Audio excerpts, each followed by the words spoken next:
Mabangis na hayop si Joseph. Kinain daw si Joseph ng mabangis na hayop. For example, ang mabangis na hayop ay la. Ano yung mabangis na hayop? Anong tawag dito? Anong tawag dito?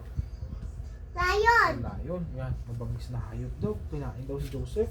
Baka daw kinain si Joseph ang akala ni Jacob, yung tatay niya. Kala Si niya. Potiphar, ang pinuno ng mga sundalo ng hari, ang nakabili kay Joseph. Sino to? Si Potiphar, siya yan. Ito si Potiphar, ito yung asawa niya. Sino kasawa? Yung asawa niya, hindi nilagay dito eh. Ginawa niyang kapatas si Joseph sa kanyang bahay. Ginawa doon ng katulong. Oo. Ginawa niyang katulong si Joseph. Siya daw yung hari-hari doon sa mga katulong. Minsan, pinagbintangan ng asawa ni Potiphar na nagnakaw si Joseph.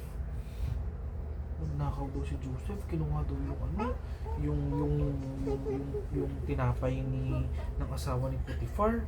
Yung queen. Nakulong daw si Joseph.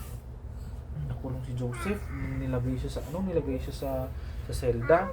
Sino nakulong? Doon ka. Kung ayaw mong makinig, doon ka.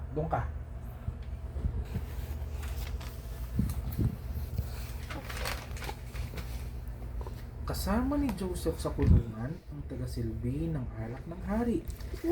Kasama ni Joseph sa kulungan ang isang katulong din na nagbibigay ng alak sa hari. Nagbibigay ng juice, yung alak, yung beer, yung wine, ganun. No? Sabi kayo ni Nag-alak Dede. yung king. Dati kasi yung mga hari, ganyan sila, nag-alak, ganyan hanggang ngayon. Nang managinip ito ay ipiniliwanag ni Joseph ang pangaliban ng panaginip. Makinig ka tatay. Sinabi ni Joseph na makakalaya ito, makakabalik sa dating trabaho. Nagkatotoo nga.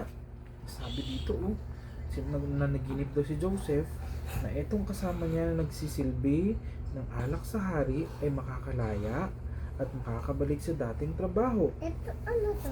Yan yung tinatawag nila na kinukulong. Parang cage yan. Cage, nasa box yan. Tapos may mga bakal, ganyan, Kasi dyan sila nakakulong-kulong, hindi sila makalabas dyan. Nanaginip ang hari. Dede. Anang taga-silbi ay ikonsulta nito iyon kay Joseph. Sabi niya, sinabihan niya yung taga-silbi nung hari. Ito yung kasama niya kanina sa kulungan na nagsisilbi ng alak sa kanya is nakalabas. Tapos bumalik na sa trabaho niya sa pagsisilbi ng alak sa kay Haring Potiphar. Ano said ni Potiphar? Ano said ni Potiphar? Yan yung yan yung crown niya. Wow. Sinabi ng hari ang napanaginipan tungkol sa 7 payat na kalabaw na kumain ng 7 matatabang kalabaw at 7 tuyong butil ng palay na kinain ng 7 butil ng sariwang palay. Ano to? Kakalito naman. Tuto, naguguli video ko. Kay Nana yan. Yes, sa akin po yan. Ano to? Parang hindi maganda yung pagka-transfer nila sa Tagalog. Ano to, tay? Yan yung pharaoh. Yan yung pharaoh. Pharaoh tawag dyan. Ang sabi dito sinabi ng hari na napaginipan daw ang tungkol sa 7 payat na kalabaw, yung 7 daw na 7 daw na payat na kalabaw. Kumain daw sila ng 7 matatabang kalabaw. Yung 7 din daw na karabaw yung kinain nila pero mapapayat daw. At 7 tuyong butil ng palay. Yung kinakain natin yung bigas na kinain ng 7 butil ng sariwang palay. Ano mo to?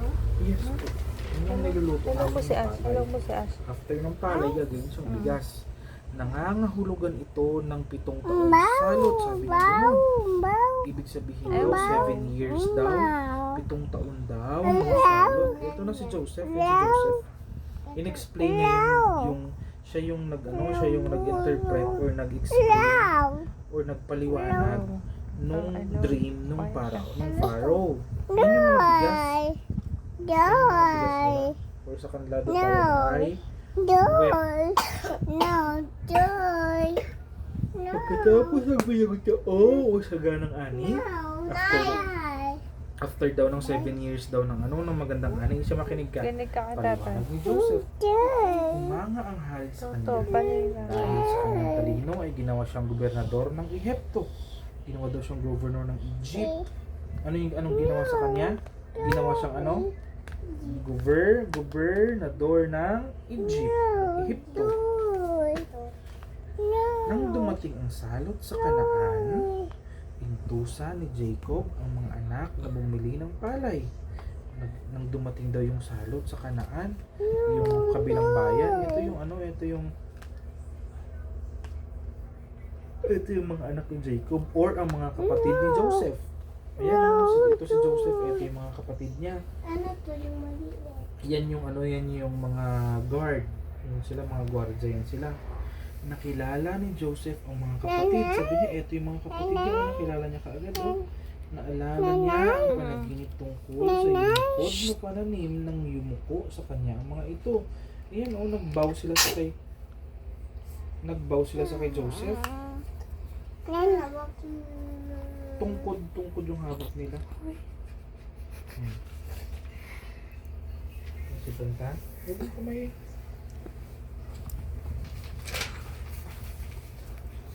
Pinauwi sila ni Joseph, pero pinaiwan si Simeon, yung isang kapatid ni Joseph. Pinaiwan niya, yung pangalan niya ay si Simeon.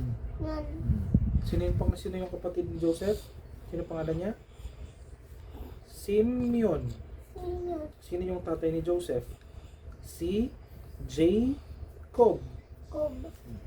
Magiging katulong ko siya hanggang makabalik kayo rito kasama ang inyong bunsong kapatid. Ani Joseph, sabi niya, magiging katulong ko siya hanggang makabalik kayo rito kasama ang mami nila sa bahay nila. Tuwang-tuwa si Joseph nang magkita silang muli ni Benjamin. Donkey. Matapos bayaran ang mga bagong butil na mga pilak at regalo ay umuwi na ang magkakapatid. Pumisip ng parang si Joseph para magtagal pa sila. Ayun, ganyan. Nagbabayad na sila ng binili nilang ng mga pagkain. Pero si Joseph daw gumawa daw ng paraan para magtagal si Benjamin doon sa kanila sa Ehipto.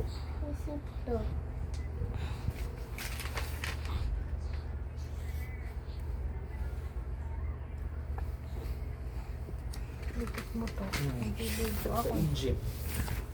Ito ka nga to.